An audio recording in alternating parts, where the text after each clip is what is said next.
fear. Freedom we hold dear now is at stake. Humble your heart to God, save from the traps being wrong. Seek the way pilgrims trod, Christians away. My Jesus is coming soon, morning or night or noon, many will meet.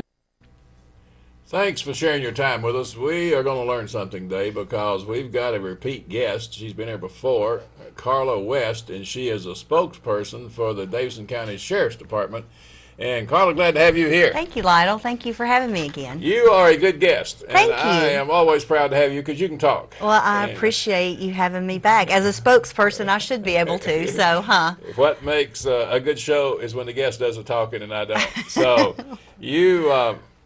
you do a good job. You talk a lot, and you tell us things now. Darren has been on the show several times. Yes, he has. And he's sheriff, and he's a good man. I love Darren Hall. I respect Darren Hall. Our city doesn't know just how important he is to what we do. He's one of the best kept secrets in our city, and we need to get that word out to people some way or another, but we won't do that today.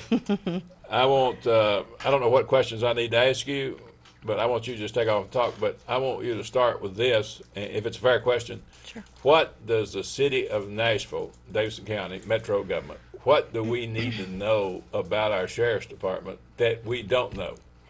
You know, that's it's absolutely a fair question. And I think that that's probably more fair in our county than any other county in the state, because Davidson County is a little different. I know there's a lot of talk about metropolitan government right now because the anniversary of, I think, celebrating 50 years of metro government. Next year, right? Yes, next year. And y'all going to do anything special badges or anything? Well, we actually are. We're doing commemorative badges that will be assigned to wear for next year, and employees will be able to get those and wear those for next year in celebration. Going to have a special pen? I don't believe we're going to have a special pen, but we'll get a special pen. I want a special pen. You want one for the other side of your coat? That's right. But now, Metro Police, I'm going to put on that side. On that other side. I changed when Metro Police go on. I put a Metro Police pen on. Go ahead. Well, I think the most important thing, the way Metro operates today, is the separation of the duties of the police department and the sheriff's office. I think that's probably even people who have lived here for a really long time still don't necessarily understand our different roles. Basically, the sheriff's office primary duties as assigned right now is we are in control of our 4 jails. We have 5 jails. One's actually closed at the moment, but we operate 4 jails and housing inmates, and then we also serve all the civil process in Davidson County, which means if you get a knock on the door for an eviction or for divorce papers, civil court proceedings go through the sheriff's office. So those are our primary functions as assigned at the moment. You know, we do several other things. Of course, we book all the prisoners in Davidson County. That used to be something that the police department did up to like 1996. And it was kind of interesting because one of the cost-saving measures that have happened over the years are, you know, duplications of services from previous to Metro government to now, like booking. Prior to 1996, the police department would arrest the person, bring them to booking. The police department would book them, and then they would turn them over to us, and then we would have to do our own booking process because we'd still have to book them into the jail. And so in 1996, the sheriff's office, we took over the booking room. So that's one of the things that we do solely, and the police department doesn't have to do. There are several other, you know, duties over the years that we've kind of absorbed from the police department, various other divisions in Metro government, like, you know, we handle the contract for courthouse security. We had the Orders of Protection unit, so we're the ones serving Orders of Protection in Davidson County. And there's just a variety of things. Hospital posts, something that people probably don't think about, is that, you know, years ago, if the police, who are the ones out in the community doing the arrest, which is different than other cities, it's different than it's different than any other county that surrounds us, or, you know, in the state of Tennessee, and that most sheriff's offices have deputies patrolling the streets, you know, doing investigations, criminal investigations, and we're not doing that. We're not pulling people over for speeding, things like that. And so years ago, what we did was once the police officer arrested a person, if they were injured in any way, we could not accept that person into jail. So the police officer would have to take that person to jail and basically what we call sit on them. You know, they would have to be the person that stayed with the individual in the hospital. Well, as one of the things that Sheriff Hall has really worked to do is to make sure that what we do is get the police back on the street sooner.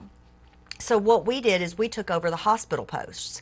So instead of a police officer sitting on somebody for what could be, you know, a week, 3 shifts of police officers for a week, we take that over. So what happens is that police officer is back out into the community and helping, you know, our city. So those are some of the things that the sheriff's office does, and really the difference between the police department and the sheriff's office. How many employees you have in the sheriff's department? We've got somewhere around 850 employees in the sheriff's office, and a very diverse sheriff's office. You know, of course, in corrections, which is, you know, what we do running the jails, is a profession that isn't really attractive to a lot of women. And so we've had to do a lot of, you know, not necessarily completely focused on women, but we really have looked to reach out to women and try to get women to, you know, become interested in the sheriff's office, because, you know, we have a jail that is solely housing women. We have a 500-bed female facility. Now, when I started working at the sheriff's office 18 years ago, our average daily population for the female offenders was around 123 18 years ago. And now, fast forward, we have a jail where we can house up to 500 people. So that just tells you how in the past just shy of, you know, 20 years, how that population unfortunately has grown in the female ranks. But it's really important for us to have women that continue to apply for and, you know, get jobs as correctional officers, because with a facility like that, you need females working with females. And this is, well, this is out of the box, but it's been an observation I've had with our ministry. And it was something it was one of the most difficult things when you get my hands around, or my emotions around. A generation of young men, 18, 19-year-old, 16, 15-year-old, will not respond to a male supervisor. That's right. But they'll respond to a female. That's I'd exactly get on a right. bus load, and the kids, and I'd tell them, y'all, we need to shut up and sit down. I'd come across real strong. Right. And, man, I had a war going. My wife get on and say, come on, guys, let's quieten it. Yes, ma'am. And they'd all sit down. Right. I mean, because the unfortunate part about it is a lot of the population that we deal with every day, they have had females telling them what to do. That's right. You know, whether it's a mom or Grandmama. auntie or grandmother that is telling them what to do, when to get up, when to eat, when to, you know, so walking into a jail facility, a correctional facility, that's something that's ingrained in somebody, doesn't just change because you go to jail. And so it is absolutely true that the men would listen to a female correctional officer, you know, sooner than they would a male. What about, when I see that, and I go out to, now sometimes I've seen women in the jails guarding, women officers guarding male, and I think, first thing I think, boy, that is that's dangerous. That's set up for sexual misconduct. Right.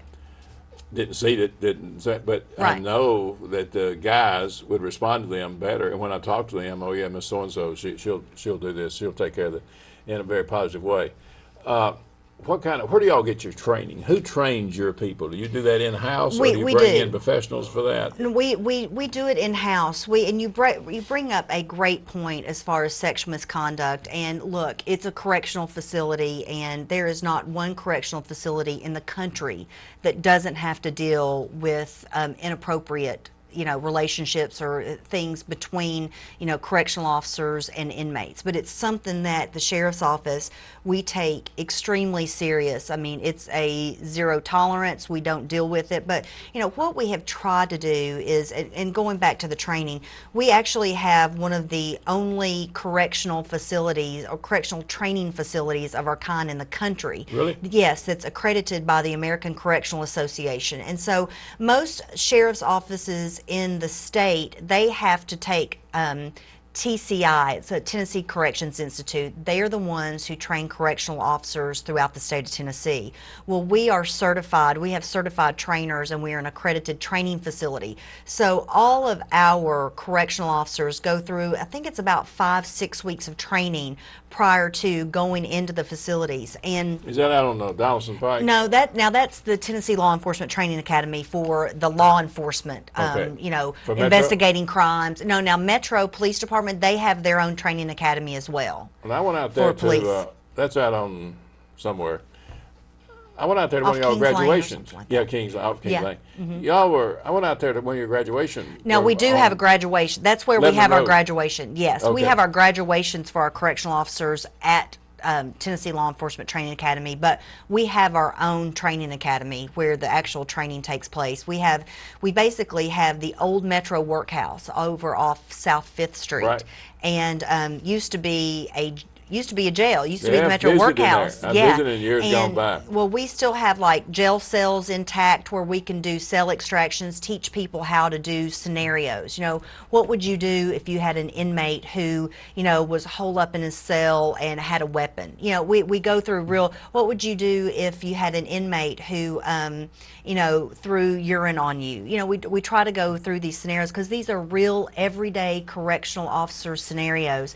And so they go through this intense training, but one of the things that we've really started focusing on is, the inmate staff relations policy. Of course, we have a, 15-page policy that says what is acceptable, what's not acceptable. But, the sheriff likes to say we don't date inmates because we don't. Mm-hmm. Now, people may not look at it this way, but, we say giving an inmate a cigarette is even consider in our world dating inmates. If you do something outside of policy that you're not allowed to do with an inmate, you could be considered dating an inmate, because that inmate's got you from that point on because you did something you weren't supposed to do.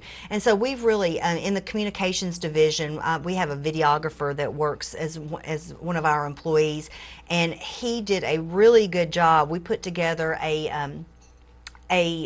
a video. It's a pretty short video, but it's all about staff-inmate relations, and we took real case scenarios within the sheriff's office over the past several years and explained their situation and what they did and what they shouldn't have done. And so we've taken a real strong approach on that, but our training is all done in-house within the sheriff's office, and we've got an excellent training staff.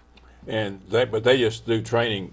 They're not a line duty officer. They just work in the training staff all the time. They just are They came from strictly the line. training. They're strict, Yes, yeah. The people that are working as like the person who's over our training, Ruby Joyner, she's a fantastic woman. She was an administrator of one of our jails at one time, so she ran a jail. She came from the jail into training, and so they've been there. They've been through those types of things within our correctional facilities. What are the advantages of a person that's watching? What's the criteria? What's the educational background you have to get into the sheriff's department? That is a very good school? question. I'm not exactly sure if it's high school or equivalent, possibly.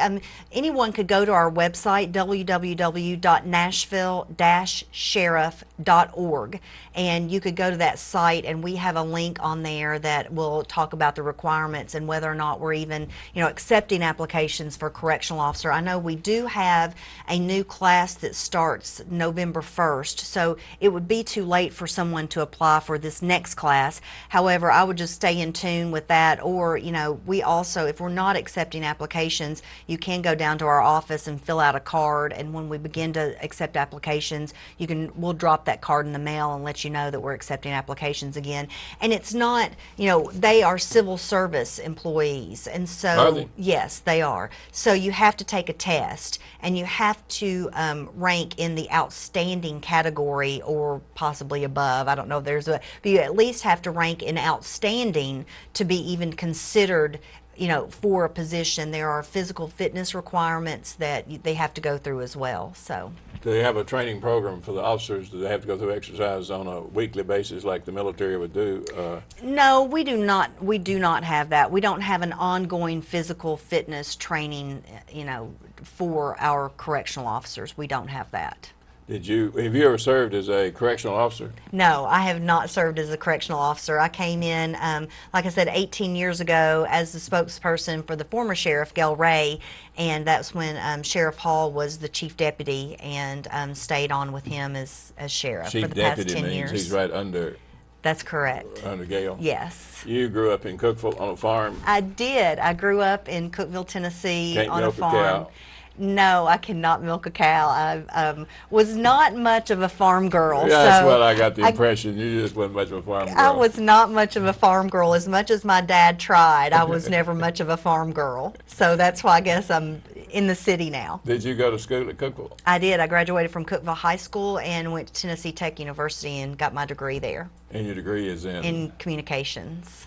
And you enjoy this? I really do. I enjoy it. You know, our division is responsible for all the internal communication with the employees, which is extremely important. So you're in charge of that too? I'm in charge of You're that. just not talking to the news media when y'all get sued about something? That's right. Well, and that's when we can't talk, which of course makes me more mad. You know, we have scenarios that come up where we just had, unfortunately, something came up last week with an individual who was making claims in a lawsuit.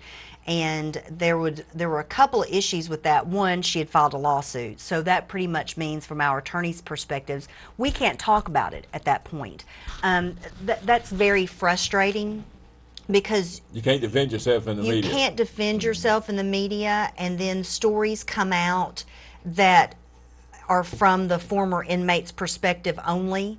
And, you know, people can claim a lot of things. That just really upsets you, doesn't It it? really does upset tell. me. And, you know, and not only that, this was a medical issue as well. So even to explain or counter some of the things that were being said, you could possibly be in HIPAA violation.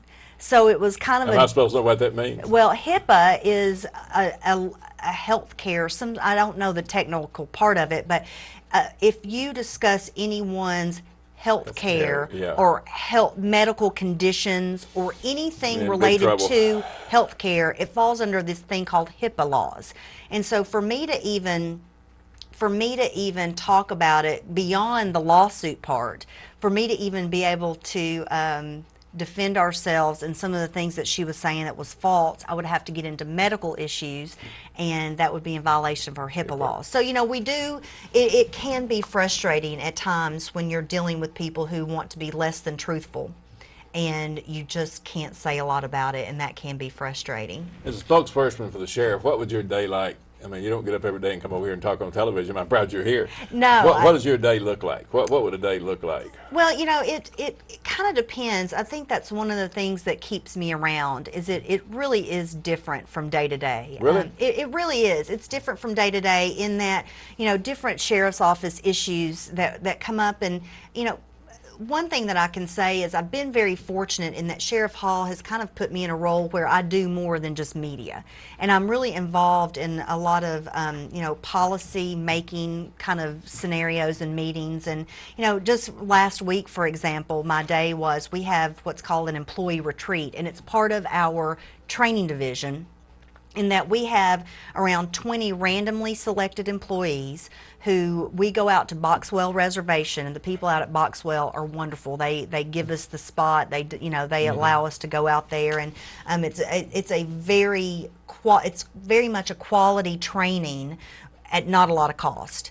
and we appreciate that for them. But we had these employees out there who do some team building exercises, and you could have everyone from a third shift correctional officer to a case manager to someone who works in the finance division, all working together. And so on that particular day, I get to go out to Boxwell, talk to these employees, and basically they meet with the sheriff at a campfire at that night. So I get to talk to them about what the campfire is going to be like, and if they have any questions and concerns for the sheriff, then they write those down. And so that night I go back out to the campfire. It's pretty much pitch dark except for that campfire, and I get to read those questions that people have submitted anonymously and read those to the sheriff, and the sheriff gets to address the group of those questions, questions or concerns that people have in the sheriff's office. So it can be something like that. It can be, I get to do a lot of training. I work with the National Institute of Corrections through the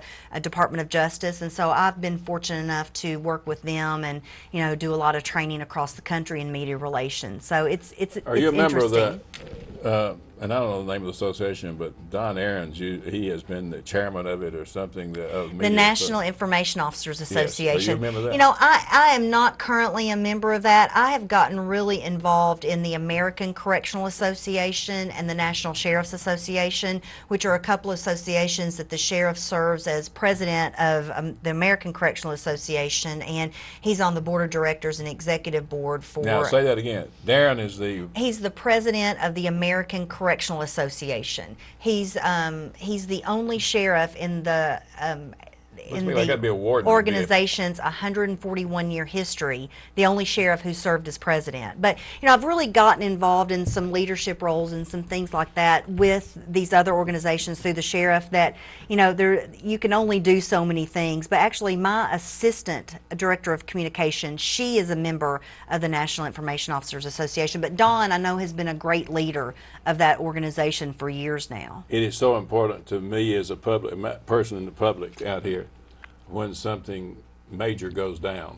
And I learned from Don, he told me, he said, with the information you have at the present time, get that information out to the public as accurate as you can, as you have at that time. It may change in 10 minutes. Right. But if you'll that'll stop speculation. That's because right. speculation becomes reality. Absolutely. And will really set you up for disaster. Well, the one thing that I train when I go around the country and train people that do what I do, and I tell them, I said, if you don't tell your story, somebody's going to. Mm-hmm. And in our case, that could be an inmate, mm-hmm. Or an inmate's family. And so, we would much rather be the person who tells our story than somebody else speak for us. And I think that's why, these lawsuits and things like that where, the attorneys are telling us, you can't talk about this, that's when it becomes really difficult because you can't tell your story at the time. But it's not the position we like to be in, because we like to be very transparent. That's very important to Sheriff Hall, is being transparent. Transparent and team building. Yes, absolutely. And he has a passion to fix the problem of the people so they won't come back in. He's that's obsessed huge. with that, and I love that. Yeah, he absolutely is. Two of his major things that he's dealt with is wanting to get people help once they become incarcerated and make them better once they're released, or at least get them on the path of being better once they're released. The other thing he has done, and very important, is making Metro government run more efficiently and save money wherever we as the sheriff's office can do that. And so those are two things that have been really a driving passion of his, and it's something that is it would be hard not to support those two things. Didn't he come up with a deal where he was doing something with inmates, cleaning up the highways or something? Was there something that he did that saved the Metro a lot of money? Well, I mean, we have a correctional services division that does all kinds of things. I mean, from, cutting medians where we absorb some of the duties from public works to bulk item pickup. If you've got an old mattress that you can't get rid of, that you don't want anymore, you put it out to the curb and call our correctional services division, and they'll come by and pick it up. And so we work with a lot of public doesn't know that. Well, we work with a lot of nonprofit agencies in Davidson County, and from the work that we do, we save Metro taxpayers just over $1 million a year in that division alone. They have a fantastic recycling program. Any kind of metals that we pick up through this agency or through this division, the sheriff's office, we take it and recycle it, which is, we're making money, that goes back into Metro General Fund, but we're making money in what other people would see as trash and would just go to the dumpster, but we have taken it on to, recycling, and we're looking at other green initiatives, which is something that's kind of the new thing in correctional agencies, and we're looking it's like to get tax money when you recycle it and put it back into the fund. That's exactly right. That's exactly right. That is, and I noticed in Darren, he is good about being sensitive to trying to keep the costs down and how he can eliminate repeat duplicate services. Yeah, and just what we were talking about earlier, the duties that we've taken over from the police department kind of absorbed some of those responsibilities from the police department, and then also from other divisions of Metro government. Saves Metro about $4 million a year, just shy of $4 million a year. And those are just cost-saving things that we've been able to look at and said, the one thing that I can appreciate is he looks at something and says, that doesn't make any sense. Just because you've always done it that way, right, it doesn't make any sense that we would continue to do it that way. And if we can do something to serve the taxpayers of this county better and more efficiently, then let's do it. And as a group, come together as Metro leaders and figure it out. The inmates that I talk to love to go out and do things because they don't want to sit in the cell all day long. Absolutely. They'd much rather go out and do something that's healthy. Right, and absolutely contribute. This could be the first time that somebody has ever contributed to this county or their city, and it makes you feel good. It makes anybody feel good to feel like they've done something good for the city, and I think that's a step in the right direction for any person incarcerated. One of our guys was incarcerated. He went out to a church that was going to have some kind of special event for the community, and they had to erect a tent, great big tent. And so they went out as inmates and put this tent up. And this is what you're talking about. Well, when they put the tent up, then the church said, let's fix them lunch. Let's fix the inmates lunch for coming out and putting it up. Right. And all. His take on the whole thing was those people at that church accepted me while I'm incarcerated. They still cared about me. Right. Changed a lot of his opinions about people because he had been a guy that had grown up in the have-nots. Right. And all of a sudden he saw a group of people that said, man, we appreciate what you're doing. You're a good man. And sat down and talked with him and ate with him. And man, he had a whole different point of view of society as a whole just on that one outing. Right. It's so much better than him sitting in jail in a cell accomplishing nothing, eating up taxpayer money. Right. I mean, the recidivism rate, which means, the rate at which someone continues to come back to jail, repeatedly come back to jail, dramatically drops when someone is involved in programming, and whether it's, helping out nonprofits in the community or whether it's getting their GED, because, I think the average education level of someone incarcerated is around 5th grade. Right. And so all those things are very important for someone's self-esteem. You are out of time. All right. Well, that went by fast. It did go by fast. Recidivism is we got to keep working that down, and Yes. y'all are doing a good job with that. Thank Karla, you. I appreciate you Thanks, coming. Lionel. I appreciate you being a friend, and I appreciate what you do for our city. And tell Darren and all of them over there, keep the good ideas coming, because We'll it do makes it. our folks say y'all are good people. Thank you. They like everything except the bologna. They don't like the bologna. You got to get a better quality. I'm a of bologna. big fan of bologna. Yeah, they're not. Folks, it's our city, and we can work together, and we can make this a better place. And every boy and girl in Nashville, Tennessee needs a safe place to lay down and go to sleep at night. And you do that when you change criminals. Thanks for tuning in, and Karla, thanks. Sometimes I hear feeling men's hearts with fear. Freedom we hold dear, now is that stay. Humble your hearts to God, save from the trash and wrong. Seek the way pilgrims trod, Christians away. My Jesus is coming soon, morning or night or noon. Many will meet their doom. Trumpets will sound, and all of the dead shall rise. Righteous me in the skies. I'm going where no one dies, heavenward bound. Well, troubles will soon be o'er, happy forevermore. When we meet on that shore, free from all care. Rising up in the skies, telling this world goodbye. Home and we live.